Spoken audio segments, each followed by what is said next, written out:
ছাত্ৰ-ছাত্ৰীসকল পুনৰ এটা নতুন ভিডিঅ'লৈ মই মৌচুমী তোমালোক সকলোকে জনাক মৌচুমী চেনেলটোলৈ স্বাগতম জনাইছোঁ। আজি আমি এই ভিডিঅ'টোত হাই ছেকেণ্ডেৰী ছেকেণ্ড ইয়াৰৰ ইকনমিক্সৰ পাৰ্ট 2 অৰ্থাৎ সমষ্টিবাদী অৰ্থবিজ্ঞানৰ ইউনিট নাম্বাৰ 6ৰ এটা টপিক আলোচনা কৰিম। অলৰেডি এই ইউনিটটোৰ মই দুটা ভিডিঅ' তোমালোকক আপলোড কৰিছোঁ। আজি আমি ঘাটি বাজেট কি এই সম্পৰ্কে জানিম। ঘাটি বাজেটক ডেফিচিট বাজেট বুলিও কোৱা হয়। এতিয়া ভিডিঅ'টো জনাৰ আগতে বা ভিডিঅ'টোলৈ আগবঢ়াৰ আগতে আমি প্ৰথমতে কিছুমান কথা জানি ল'ব লাগিব। চৰকাৰী বাজেট কি এই সম্পৰ্কেও মই আগতে ভিডিঅ'ত আপলোড কৰিছোঁ। চৰকাৰী বাজেটৰ বিভিন্ন ধৰণৰ ভাগবিলাকৰ বিষয়ে মই কৈছোঁ। যদি তোমালোকে চোৱা নাই তেতিয়াহ'লে মোৰ প্লে'লিষ্টলৈ গৈ পেলাই সেই ভিডিঅ'খিনি তোমালোকে চাই ল'বা, ঠিক আছে। এতিয়া আমি প্ৰথমতে জানিব লাগিব ঘাটি বাজেট জনাৰ আগতে আমি বাজেট মানে কি জানি ল'ব লাগিব। বাজেট হৈছে এটা বিত্তীয় বৰ্ষৰ বাবে এখন চৰকাৰৰ ৰাজহ প্ৰাপ্তি আৰু ৰাজহ ব্যয়ৰ খাটিয়ান। অৰ্থাৎ যিকোনো এটা বিত্তীয় বৰ্ষত চৰকাৰে কিমান আয় সংগ্ৰহ কৰিব আৰু বিভিন্ন শিতানত কিমানখিনি ব্যয় কৰিব তাৰ হিচাপ নিকাচ কৰা, অৰ্থাৎ তাৰ খাটিয়ানেই হৈছে আমাৰ বাজেট। এইখিনি কথা আমি জানি ল'ব লাগিব। বাৰু যি কি নহওক, আজি আমি আমাৰ ভিডিঅ'টোৰ মই নিৰ্বাচন কৰি লোৱা কুৱেশ্যনটো আমি আলোচনা কৰোঁ আহাচোন। এতিয়া ঘাটি বাজেটৰ সংজ্ঞা দিবলৈ কৈছে। যি বাজেটত নিৰ্ধাৰিত ব্যয়ৰ পৰিমাণ নিৰ্ধাৰিত আয়তকৈ বেছি হয় তেনে বাজেটক ঘাটি বাজেট বুলি কোৱা হয়। অৰ্থাৎ বাজেটখনত কি হ'ব, নিৰ্ধাৰিত ব্যয়ৰ পৰিমাণ নিৰ্ধাৰিত আয়তকৈ বেছি হয় তেনে বাজেটক ঘাটি বাজেট বুলি কোৱা হয়। আৰু এইবিলাকৰ কাৰণে তোমালোকে মনত ৰখাৰ আটাইতকৈ সহজ উপায়টো হৈছে এনেকুৱা ফিগাৰ কিছুমান তোমালোকে মনত ৰাখি ল'বা। ব্যয় ইজ গ্ৰেটাৰ দেন আয়, তাৰমানে ইয়াত কি হয়, ব্যয়ৰ পৰিমাণ আয়তকৈ বেছি হয়। এতিয়া তোমালোকে ঘাটি বাজেট জনাৰ আগতে বা এই কনচেপ্টটো একেবাৰে সহজকৈ বুজিবৰ বাবে তোমালোকৰ প্ৰথমতে নিজৰ পৰিয়ালৰ কথা আমি জানি লওঁ আহা। আমি প্ৰত্যেকেই যদি নিজৰ নিজৰ পৰিয়ালৰ কথাটো বুজি পাওঁ তেতিয়া আমি চৰকাৰী বাজেটখনৰ কথাও বুজিব পাৰিম। এতিয়া ধৰি লৈছোঁ আজি মোৰ পৰিয়ালৰ মান্থলি ইনকাম 30,000 হয়নে। যদিহে মান্থলি ইনকাম 30,000 হয় কিন্তু সেই মাহটোত যদি মই 50,000 খৰচ কৰিছোঁ, ইনকাম মোৰ 30,000 কিন্তু মই খৰচ কৰিছোঁ কিমান, বা মোৰ ব্যয় হৈছে 50,000, গতিকে এক্সট্ৰা যে সেই 20,000 সেই 20,000টো কি হৈছে, সেই মাহত মোৰ ঘাটি লাগিছে। ধৰি লৈছোঁ মোৰ ইনকামটো হৈছে 30,000, মই খৰচ কৰিছোঁ 50,000 হয়নে।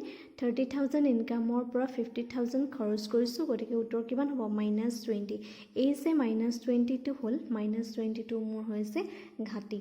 ঠিক তেনেকৈ আমাৰ চৰকাৰী খণ্ডটো ৰাজহ আয় আৰু যিহেতু ৰাজহ ব্যয় থাকে, যদিহে চৰকাৰী এটা খণ্ডৰ নিৰ্ধাৰিত বৰ্ষটোত যদিহে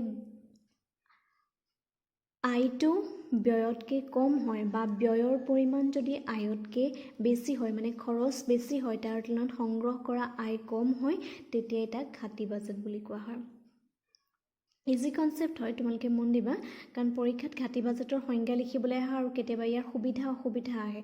আচলতে প্ৰত্যেকটো কনচেপ্টৰে সুবিধা অসুবিধা আছে, বা আমি 3 প্ৰকাৰৰ পাম। ঘাটি বাজেট পাম, আমি ৰাহি বাজেট পাম আৰু সন্তুলিত বা সুষম বাজেট পাম।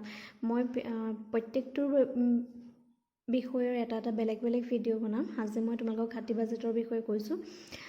আশা কৰিছোঁ তোমালোকে চাগে ঘাটি বাজেট কি সেইটো কথা বুজি পাইছা। আকৌ কৈছোঁ যে বাজেটখনত নিৰ্ধাৰিত ব্যয়ৰ পৰিমাণ নিৰ্ধাৰিত আয়তকৈ যদি বেছি হয় তেনে বাজেটকে ঘাটি বাজেট বুলি কোৱা হয়, ঠিক আছে। এতিয়া আমি প্ৰথমতে জানিব লাগিব এই ঘাটি বাজেটৰ সুবিধা কি আছে। অৰ্থনীতিখনত মানে ঘাটি বাজেটৰ সুবিধা কি আছে। প্ৰথম সুবিধাটো হৈছে ই বৃদ্ধিৰ হাৰ দ্ৰুতগতিত কৰে। অৰ্থাৎ ঘাটি বাজেটৰ প্ৰথম কথাটোৱে সুবিধা বুলি কৈছে যে বৃদ্ধিৰ হাৰ দ্ৰুতগতিত কৰে। এতিয়া আমাৰ মনত বা তোমালোকৰ মনত নিশ্চয় এটা প্ৰশ্ন হৈছে, ইপিনে ঘাটি বাজেট হৈছে, আকৌ অৰ্থনীতিনো দ্ৰুত হাৰত কেনেকৈ বৃদ্ধি হ'ব, নিশ্চয় এটা প্ৰশ্ন উত্তৰ হৈছে হয়নে। সেই কথাটো বুজিবলৈ হ'লে ধৰি লৈছোঁ, মই এটা এপ্ৰক্সিমেটলি এটা ডাটা ধৰি লৈছোঁ, কিন্তু এইটো আমাৰ এক্সুৱেল ডাটা নহয়, ঠিক আছে। ধৰি লৈছোঁ আমাৰ দেশখনৰ এটা বিত্তীয় বৰ্ষত 1,000 crore তেওঁলোকে আয় মানে লাভ কৰিছে 1000 crore আয় লাভ কৰিলে, কিন্তু তাৰ বিনিময়ত সেই বিত্তীয় বৰ্ষটো তেওঁলোকে 2000 crore খৰচ কৰিলে। তেওঁলোকৰ ৰাজহ প্ৰাপ্তি হ'ল 1000 crore, কিন্তু ৰাজহ ব্যয়টো হৈছে 2000 crore। গতিকে বাকী 1000 crore কি হৈছে, তেওঁলোকে এক্সট্ৰা খৰচ কৰিছে। সেই এক্সট্ৰাখিনি ক'ত খৰচ কৰিছে? বিভিন্ন ধৰণৰ উন্নয়নমূলক কামত তেওঁলোকে খৰচ কৰিছে। এই যে এক্সট্ৰা পইচাখিনি তেওঁলোকে খৰচ কৰিলে বা তেওঁলোকে যোনটো ব্যয় ধৰিছিলে, ব্যয়তকৈ বেছি তেওঁলোকে খৰচ কৰিলে। কিহত খৰচ কৰিলে? বিভিন্ন ধৰণৰ উন্নয়ন বা কল্যাণকামী আঁচনিত তেওঁলোকে খৰচ কৰিলে। যাৰ ফলস্বৰূপে কি হ'ল? অৰ্থনীতিখনৰ উন্নয়ন আৰু বিকাশৰ গতিটো ত্বৰান্বিত হ'ল বা বৃদ্ধি হ'ল। সেইকাৰণে আমি ক'ব পাৰি যে যোনটো ঘাটি বাজেট হয়, সেই ঘাটি বাজেটে অৰ্থনীতিৰ বৃদ্ধিটো দ্ৰুত গতিত কৰে। দ্বিতীয়টো কথা হৈছে ই অৰ্থনৈতিক মুদ্ৰাকৰণৰ কাৰণে আৱশ্যকীয়। সেই একেটা উদাহৰণে যদি আমি লওঁ, অৰ্থনীতিত মুদ্ৰাকৰণ মানে মুদ্ৰাৰ যোগান বৃদ্ধি কৰা। ধৰি লৈছোঁ সেই বছৰটোত এই বছৰটোতেই চৰকাৰখনৰ ৰাজহ প্ৰাপ্তি বা আয় আহৰণ কৰিছিলে 1000 crore, খৰচ কৰিলে 2000 crore। বাকী যে 1000 crore তেওঁলোকৰ ঘাটি হৈছে, সেই ঘাটিটো তেওঁলোকে যিহেতু পূৰণ কৰিব লাগিব। কিয় পূৰণ কৰিব লাগিব? কাৰণ চৰকাৰে বিভিন্ন ধৰণৰ উন্নয়নমূলক কামত যেতিয়া ব্যয় কৰে, সেই ব্যয়টো কিন্তু পৰিশোধ কৰাটো চৰকাৰৰ দায়িত্ব। ধৰি লৈছোঁ চৰকাৰে বিভিন্ন ধৰণৰ দলং, ৰাস্তা বা অন্যান্য ধৰণৰ জনকল্যাণমূলক কিছুমান আঁচনিত তেওঁলোকে সেই পইচাটো খৰচ কৰিলে। আৰু খৰচ কৰিলেই নহ'ব, যদিহে খৰচ কৰে, কিন্তু তেওঁলোকে যিখিনি কাম লগাইছে সেই কামখিনি তেওঁলোকে সম্পূৰ্ণ কৰিবলৈ হ'লে চৰকাৰে কি কৰিব লাগিব? তেওঁলোকে ধন খৰচ কৰিব লাগিব। আৰু সেই ধনটো তেওঁলোকে ক'ৰ পৰা লাভ কৰিব বা সেই টকাটো তেওঁলোকে ক'ৰ পৰা লাভ কৰিব? চৰকাৰে আভ্যন্তৰীণ বা বাহ্যিকভাৱে তেওঁলোকে কিছুমান ঋণ সংগ্ৰহ কৰিব। আৰু সেই ঋণবিলাকে কি কৰিব? ক'লৈ আহিব? নিজৰ দেশখনলৈ আহিব। যাৰ ফলত আমাৰ দেশখনত বা সেই দেশখনত কি হ'ব? মুদ্ৰাৰ যোগানটো বৃদ্ধি হ'ব। বুজি পাইছেনে? যে যিমানেই ঘাটি বাজেট হ'ব, সিমানেই চৰকাৰে কিছুমান ঋণৰ সাহায্য ল'ব লাগিব। আৰু যদিহে অৱশ্যে সেই ঋণ ঘূৰাই দিব লাগিব সময় অনুসৰি, আৰু সুতৰ বিনিময়ত সেইখিনি ঘূৰাই দিব লাগিব। কিন্তু ঋণ গ্ৰহণ কৰাৰ লগে লগে সেই এক্সট্ৰা যে যিখিনি পইচা, সেই পইচাখিনি ক'লৈ আহিছে? নিজৰ দেশখনলৈ আহিছে ন? যাৰ ফলস্বৰূপে অৰ্থনীতিত মুদ্ৰাৰ পৰিমাণটো বৃদ্ধি হৈছে। আৰু সেইকাৰণে এখন অৰ্থনীতিৰ মুদ্ৰাৰ বৃদ্ধিৰ কাৰণে কিন্তু ঘাটি বাজেটৰ প্ৰয়োজনীয়তা অপৰিসীম। গতিকে ইয়াৰ সুবিধা কি হৈছে? অৰ্থনীতিৰ বিকাশৰ হাৰ বৃদ্ধি কৰে বা দ্ৰুতগতিত বিকাশ কৰে। দ্বিতীয় কথাটো হৈছে মুদ্ৰাকৰণৰ কাৰণে ই অতি আৱশ্যক হয়। প্ৰত্যেকটো ক্ষেত্ৰতে সুবিধা যেনেকৈ আছে, আমাৰ অসুবিধাও আছে। এতিয়া আমাৰ অসুবিধালৈ চাওঁ আহা। মুদ্ৰাস্ফীতিৰ সময়ত ই আকাংক্ষিত নহয়, কাৰণ ই মুদ্ৰাৰ যোগান বৃদ্ধিত ইন্ধন যোগায়। অলৰেডি সেইটো কথা কৈছোঁৱেই যে অৰ্থনীতিখনত মানে ঘাটি বাজেটে মুদ্ৰাস্ফীতিৰ সমস্যাৰ সৃষ্টি কৰে। মুদ্ৰাস্ফীতিৰ ওপৰত মই অলৰেডি এটা ভিডিঅ' বনাইছোঁ। যদি তোমালোকে চোৱা নাই, মোৰ প্লে'লিষ্টলৈ গৈ পেলাই মোৰ সেই ভিডিঅ'টো চাব পাৰিবা। এতিয়া আমি জানিব লাগিব মুদ্ৰাস্ফীতি মানে কি, হয়নে? মুদ্ৰাস্ফীতি হৈছে এনেকুৱা এটা চিটুৱেশ্যন বা এনেকুৱা এটা পৰিস্থিতি য'ত দ্ৰব্য আৰু সামগ্ৰীৰ দাম দ্ৰুতগতিত বৃদ্ধি পাই থাকে। দ্ৰব্য সামগ্ৰীৰ দাম যেতিয়া দ্ৰুতগতিত বৃদ্ধি পাই থাকে, তেতিয়াই মুদ্ৰাস্ফীতিৰ সমস্যাৰ অৰ্থনীতিত সৃষ্টি হয়। এতিয়া কথাটো হৈছে মুদ্ৰাস্ফীতিৰ সমস্যা সৃষ্টি হোৱাৰ অন্তৰালত বহুত কাৰণ জড়িত হৈছে। তাৰ এটা প্ৰধান কাৰণ বুলি ক'ব পাৰি আমাৰ মুদ্ৰাৰ যোগান। অৰ্থনীতিখনত মুদ্ৰাৰ যোগান বৃদ্ধি হোৱাৰ কাৰণেই মুদ্ৰাস্ফীতিৰ মানে সমস্যাৰ সৃষ্টি হৈছে।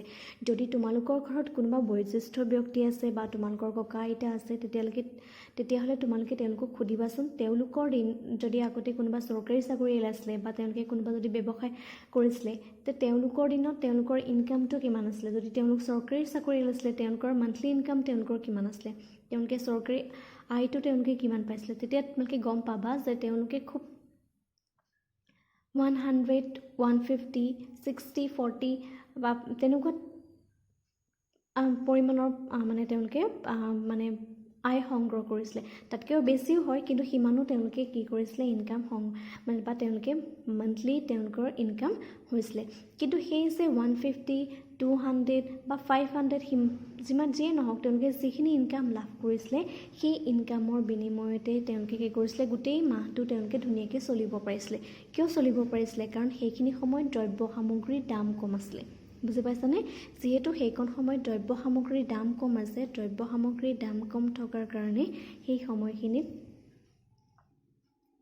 তেওঁলোকে অতি কম পৰিমাণৰ মূল্যতে ধুনীয়াকৈ নিয়াৰিকৈ তেওঁলোকে পৰিয়ালটো চলাই নিব পাৰিছিলে আৰু তাৰ প্ৰধান কাৰণটোৱে হৈছে যে সেইখিনি সময়ত মুদ্ৰাৰ যোগান কম আছিলে অৰ্থনীতিখনত মুদ্ৰাৰ যোগান কম থকাৰ কাৰণে তেওঁলোকৰ মান্থলি ইনকামো কম আছিলে আৰু মান্থলি ইনকাম কম থকাৰ কাৰণে দ্ৰব্য সামগ্ৰীৰ দৰো কম আছিলে আৰু সেইকাৰণে কি হৈছিলে মুদ্ৰাস্ফীতিৰ সমস্যাৰো সৃষ্টি হোৱা নাছিলে কিন্তু এতিয়া যদি লাহে লাহে দেখা গৈছে যে মুদ্ৰাৰ যোগান বৃদ্ধি হৈ আহিছে এফালে মানুহ অকল মুদ্ৰাৰ যোগান বৃদ্ধি হৈ আহিছে নেক্সট মানুহৰ ইনকাম বাঢ়িছে আৰু এটা কথা হৈছে দ্ৰব্য সামগ্ৰীৰ উৎপাদনী ব্যয়ো বাঢ়ি গৈছে উৎপাদনী ব্যয় কেনেকৈ বৃদ্ধি হ'ব যেতিয়া উৎপাদনৰ উপাদানবিলাকৰ দাম বৃদ্ধি হ'ব এতিয়া আমি জানিব লাগিব উৎপাদনৰ উপাদান কি উৎপাদনৰ উপাদান হৈছে ভূমি শ্ৰম মূলধন সংগঠন কেঁচামাল এইখিনি যেতিয়া শ্ৰমিকৰ মজুৰিৰ দাম বৃদ্ধি হৈ গ'ল আৱাস গৃহবিলাকৰ তেওঁলোকে যোনটো ৰেণ্ট লয় সেই ৰেণ্টবিলাক বৃদ্ধি হৈ গ'ল আকৌ ধৰিছোঁ কেঁচা সামগ্ৰীৰ দাম বৃদ্ধি হৈ গ'ল আল্টিমেটলি কি হ'ব সেই উদ্যোগটো চলাবলৈ যাওঁতে সেই উদ্যোগীজনে যিখিনি দ্ৰব্য সামগ্ৰী উৎপাদন কৰিছে সেই উৎপাদন কৰা দ্ৰব্য সামগ্ৰীবিলাকৰ উৎপাদনী ব্যয় বৃদ্ধি হৈ গ'ল আৰু উৎপাদনী ব্যয় বৃদ্ধি হৈ যোৱাৰ লগে লগে কি কৰিব সেই উদ্যোগীজনে আজি যদি মই এজন উদ্যোগী হওঁ তুমি যদি এজন উদ্যোগী হোৱা অবভিয়াছলি তুমি কি কৰিবা দ্ৰব্য সামগ্ৰীখিনি যদি তুমি বেছি দামত উৎপাদন কৰিছা গতিকে তুমি বেছি দামতে সেইখিনি বিক্ৰী কৰিব লাগিব কাৰণ তুমিতো সেইখিনি লোকচানত বিকিব নোৱাৰা সেই দ্ৰব্য সামগ্ৰীখিনি বিক্ৰী পেলাই তোমাৰ প্ৰফিট এটাও হ'ব লাগিব যদি প্ৰফিটটো কেতিয়া হ'ব যদিহে তুমি সেইখিনি দামত উৎপাদন কৰাৰ বিনিময়ত তুমি দামত সেইখিনি বিক্ৰী কৰা তেতিয়াহে তোমাৰ কি হ'ব লাভ হ'ব ঠিক আছে গতিকে সেই কথাটো হৈছে এনেকুৱা যে দ্ৰব্য সামগ্ৰীৰ দামো মানে উৎপাদনী ব্যয় বৃদ্ধি হয় আৰু উৎপাদনী ব্যয় বৃদ্ধি হোৱাটো অৰ্থনীতিখনৰ মুদ্ৰাৰ যোগান বৃদ্ধিৰ যথেষ্ট অৰিহণা আছে মুদ্ৰাৰ যোগান বৃদ্ধি হোৱাৰ কাৰণে আচলতে উৎপাদনী ব্যয় বৃদ্ধি হৈছে মানুহৰ ইনকাম বাঢ়িছে আৰু সেই দিশৰ পৰা যদি চাবলৈ যোৱা যায় তেতিয়া আমাৰ কি হৈছে অৰ্থনীতিৰ দ্ৰব্য সামগ্ৰীৰ দৰ বৃদ্ধি পাইছে আৰু যিমানেই দ্ৰব্য সামগ্ৰীৰ দাম বৃদ্ধি পাইছে সিমানেই মুদ্ৰাস্ফীতিৰ সমস্যা সৃষ্টি হৈছে আমি যদি অকল কৈ থাকোঁ যে আমাৰ দ্ৰব্য সামগ্ৰীৰ দাম বৃদ্ধি পাইছে কিন্তু সেইটো নহয় এফালে দ্ৰব্য সামগ্ৰীৰ দাম যিমান বৃদ্ধি পাইছে সিমানে ইনকাম লেভেলটো বৃদ্ধি হৈছে ইনকাম বৃদ্ধি হোৱাৰ কাৰণে বা মুদ্ৰা যোগান বৃদ্ধি হৈছে অৰ্থনীতিখনত সেইকাৰণেহে আচলতে আমাৰ মুদ্ৰাস্ফীতিৰ সমস্যা সৃষ্টি হৈছে আৰু যি কি নহওক মুদ্ৰাস্ফীতিৰ ওপৰত কৈ থাকিলে শেষ নহ'ব আমি যিহেতু এতিয়া ঘাটি বাজেট কৈ আছোঁ মুদ্ৰাস্ফীতি কৈ থাকিলে তোমালোকৰ কি হ'ব ঘাটি বাজেটৰ পৰা অকণ কনচেপ্টটো আঁতৰি অহা হ'ব সেইবাবে মই ভাবিছোঁ মুদ্ৰাস্ফীতিৰ বিষয়ে আজিলৈ ইমানেই কৈছোঁ কিন্তু এটা কথা মনত ৰাখিবা মুদ্ৰাস্ফীতিৰ সময়ৰ কাৰণে কিন্তু ঘাটি বাজেটখন আকাংক্ষিত নহয় বা প্ৰয়োজনীয় নহয় এটা মানে উপযোগী নহয় বুলি আমি ক'ব পাৰোঁ দ্বিতীয় কথাটো হৈছে ই চৰকাৰৰ অপ্ৰয়োজনীয় আৰু অপচয়মূলক ব্যয়ক ইন্ধন যোগায় যিহেতু ঘাটি বাজেট হয় সেই ঘাটি বাজেট কেতিয়া হ'ব যেতিয়া চৰকাৰৰ ৰাজহ ব্যয়তকৈ কম হয় বা ৰাজহ ব্যয়ৰ পৰিমাণ ৰাজহ আয়তকৈ বেছি হয় ব্যয় কেতিয়া বেছি হ'ব যদিহে চৰকাৰে যোনটো বিত্তীয় বৰ্ষত তেওঁলোকে যোনখন বাজেট তেওঁলোকে নিৰ্ধাৰণ কৰে সেই বাজেটখনত যদি তেওঁলোকে নিৰ্ধাৰিত কৰি দিয়া নাথাকে যে এই বছৰ বিভিন্ন ধৰণৰ শিতানত তেওঁলোকে ইমান টকা খৰচ কৰিম বুলি ভাবিছিলে কিন্তু তাতকৈ যদি তেওঁলোকে বেছি খৰচ কৰি দিয়ে তেতিয়াই আচলতে ঘাটি বাজেট হয় যিমান তেওঁলোকে শিতানত নিৰ্ধাৰিত আয় মানে ব্যয় ধৰে ব্যয়তকৈ যদি বেছি হৈ যায় তেতিয়াই আচলতে ঘাটি বাজেটৰ সৃষ্টি হয় আৰু সেইকাৰণে চৰকাৰী বাজেটখনত নিৰ্ধাৰিত নোহোৱা অন্য কিছুমান শিতানত যেতিয়া চৰকাৰে খৰচ কৰে সেই খৰচটো কেতিয়াবা চৰকাৰৰ অপ্ৰয়োজনীয় বা অপচয়মূলকো ব্যয় হ'ব পাৰে অৱশ্যে এইটোৱে নহয় যে ইয়াৰ অকল নিগেটিভেই আছে সেইটো নহয় আমি প্ৰত্যেকটো কথাতে আচলতে ঋণাত্মক দৃষ্টিভংগীৰে চালেও নহ'ব কিছুমান তাৰ অন্তৰালত ভাল কথাও থাকে বা তাৰ অৰ্থনীতি উন্নয়নৰ কাৰণেও হ'ব পাৰে কিন্তু মেক্সিমাম ক্ষেত্ৰতে দেখা যায় যে এনেকুৱা কিছুমান কাম আছে যোনবিলাক কামত চৰকাৰে বাজেটত অন্তৰ্ভুক্ত নকৰে কিন্তু বাজেটৰ অন্তৰ্ভুক্ত নকৰাৰ বিনিময়ত কি হয় সেই বাজেটখন হয়তো ৰাহি হ'ব বুলি ভাবে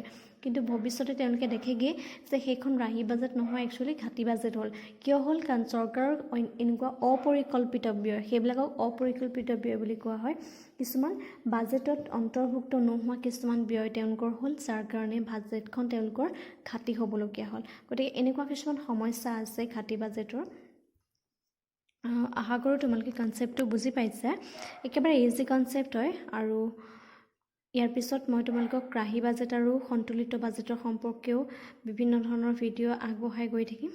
আশা কৰোঁ ভিডিঅ'বিলাক তোমালোকে তোমালোকৰ বন্ধু বান্ধৱীসকলৰ মাজত শ্বেয়াৰ কৰিবা যাতে সকলোৱে ভিডিঅ'বিলাক চাব পাৰে। আৰু আজিৰ ভিডিঅ'টো ইমানেই। ধন্যবাদ।